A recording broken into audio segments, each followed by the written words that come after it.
Karimnagar RTC bus stand ప్రాంతంలో ఇటీవల వరుసగా చోటు చేసుకుంటున్న ద్విచక్ర వాహనాల దొంగతనాల నివారణకు పోలీసు యంత్రాంగం పటిష్ట చర్యలు చేపట్టింది.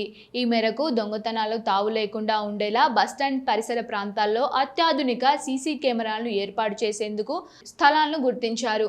సోమవారం నాడు కరీంనగర్ టౌన్ ఏసీపీ మరియు వన్ టౌన్ ఇన్స్పెక్టర్ గారు ప్రత్యక్షంగా బస్టాండ్ ప్రాంగణాన్ని సందర్శించి భద్రతాపరమైన అంశాలను పర్యవేక్షించారు.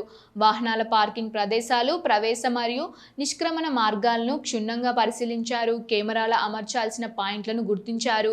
బస్టాండ్ వద్ద అనుమానాస్పద వ్యక్తులు కదలికలను ఎప్పటికప్పుడు కనిపెట్టేలా 24 గంటల నిఘాను ఏర్పాటు చేయడమే ఈ చర్యల ప్రధాన ఉద్దేశమని ఏసీపీ తెలిపారు. వాహనదారులు తమ వాహనాలను సురక్షితమైన ప్రదేశాల్లోనే పార్క్ చేయాలని, పోలీసులకు సహకరించాలని అధికారులు కోరారు. బస్టాండ్ వచ్చే ప్రయాణికులు రక్షణ వాహనాల భద్రత విషయంలో రాజీ పడే ప్రసక్తి లేదని, త్వరలోనే ఈ నిఘా వ్యవస్థను పూర్తి స్థాయిలో అందుబాటులోకి తీసుకువస్తామని అధికారులు ఈ సందర్భంగా వెల్లడించారు.